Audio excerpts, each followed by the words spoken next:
Sri Lanzamalto, voici un nouveau post sur la situation actuelle. Aujourd'hui, je vais m'interroger sur la signification profonde et intérieure de cette fameuse autorisation de sortie qui nous fait tous passer d'un état de confinement généralisé à un état d'assignation à résidence généralisée. La première chose que l'on peut observer, c'est que cet état d'assignation nous renvoie avec nos petits camarades de confinement dans un monde, dans un open bar sur le monde virtuel, les écrans du monde remplaçant le monde, les images du monde remplaçant le réel étant lui-même totalement disparu.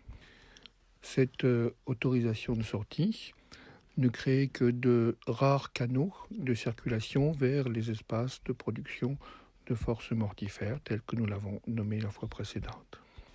Nous sommes donc pour l'instant condamnés à vivre dans un monde de plus en plus intensément virtuel et de moins en moins relationnel, sauf quelques cas considérés comme étant légitimes de déplacement vers le monde social. Il y a donc une diminution quasi totale des liens vers le monde tangible et une augmentation extrêmement importante des pseudo-liens vers le monde virtuel. L'image prend le dessus par rapport au tangible, comme si nous étions amenés à vivre dans un espace totalement artificiel.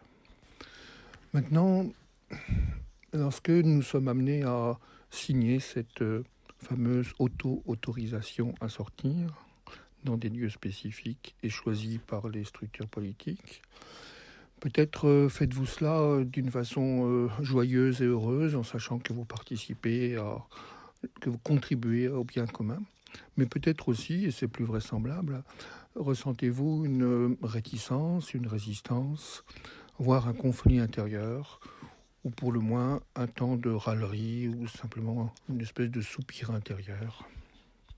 Bref, une résistance à jouer ce jeu-là. Quelques sensations qui masqueraient ou seraient l'expression d'un conflit intérieur. Contrairement à ce qu'essaie de nous faire croire le discours militarisé, qui a toujours besoin d'un ennemi pour valider sa croyance, ce n'est pas votre Gaulois rebelle qui se révolte contre la situation et qui proteste, mais bel et bien la partie lumière de votre être, l'infini qui vous habite, qui se sent tout d'un coup flagellé par une injonction extérieure, autoritaire et violente.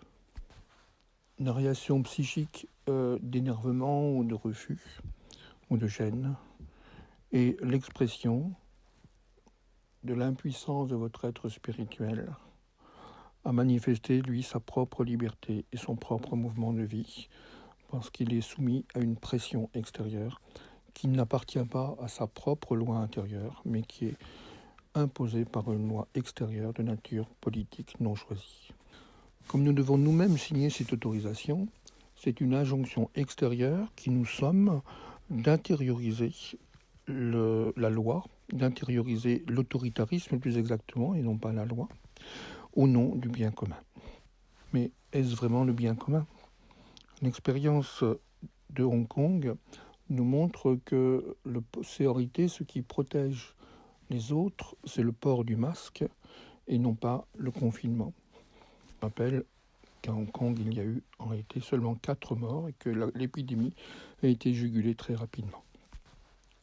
L'autorisation de sortie inverse le champ du réel, c'est-à-dire qu'elle nous fait prendre les autres, elle nous fait considérer les autres comme des ennemis potentiels qu'il faut fuir et contre lesquels qu'il faut éviter à tout prix et contre lesquels il faut se protéger. Alors que le port du masque est une façon de protéger les autres d'une infection éventuelle qui existerait chez nous. Autrement dit, le port du masque est une générosité, alors que l'autorisation de sortie, qui est générée et nourrie par la peur, est une manifestation de l'égocentrisme. Mais revenons un instant à ce sentiment de colère, d'irritation, de gêne, de mal-être lorsque nous devons signer cette autorisation nous-mêmes. À chaque fois que nous la signons, c'est comme si nous nous injections à l'intérieur de nous-mêmes une onde qui vient percuter l'espace de liberté profond qui est en nous et peu à peu l'annihiler. Je me souviens avoir lu il y a quelques années que dans les camps de concentration, lorsque des capots donnaient des ordres à des prisonniers, ceux-ci, parfois, pour éviter que leur structure intérieure soit complètement détruite, croisaient les mains derrière le dos pour conjurer cet effet, ou poser simplement une parole intérieure de liberté en affirmant toujours et encore leur liberté intérieure contre cette expression totalisante et totalitaire extérieure. Dans le même ordre d'idées, je vous propose de transformer cette autorisation de sortie en motorisation de sortie et éventuellement affirmer intérieurement que nous gardons totalement notre liberté intérieure et que nous n'obéissons pas à cette mascarade.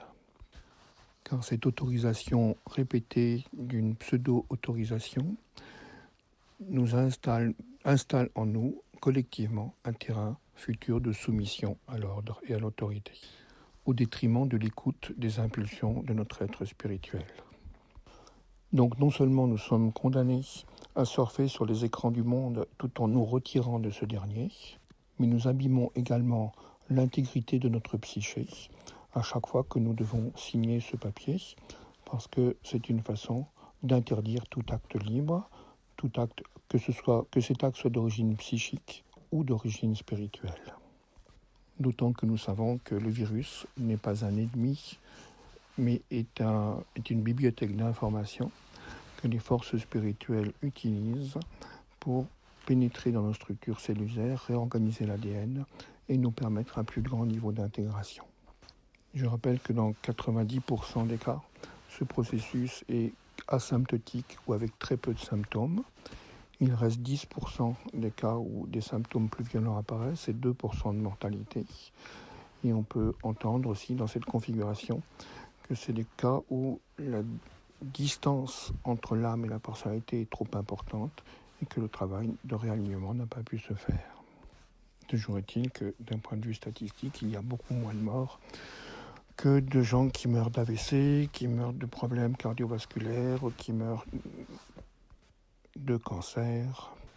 La dramatisation est reliée à un effet de pic et non pas à un effet de mortalité plus importante d'un point de vue statistique. À chaque fois qu'il y a une pression sur la psyché, il y a une réaction de la psyché qui se manifeste par cette irritation, cette gêne, cette colère, mais il y a aussi la possibilité d'avoir une sortie par le haut, c'est-à-dire de basculer sur l'ouverture pleine et entière de la conscience à la liberté infinie de l'âme. Nous pouvons donc utiliser cette situation de mise en assignation, d'interdiction d'une infinité de choses, pour ouvrir notre espace de conscience sur l'écoute et l'obéissance aux impulsions de l'âme, là où est la véritable liberté de l'être, car à chaque fois cela nous amène à plus de joie, à plus de présence, à plus d'intensité de vie. Il est question d'abandonner la structure infantile du désir, puisque nous sommes rendus dans un état d'infantilisation maximale, pour redonner maturité à la joie et à la force issue de notre être spirituel. Suit une méditation pour aider à ce processus de retournement vers la liberté infinie issue de notre être intérieur.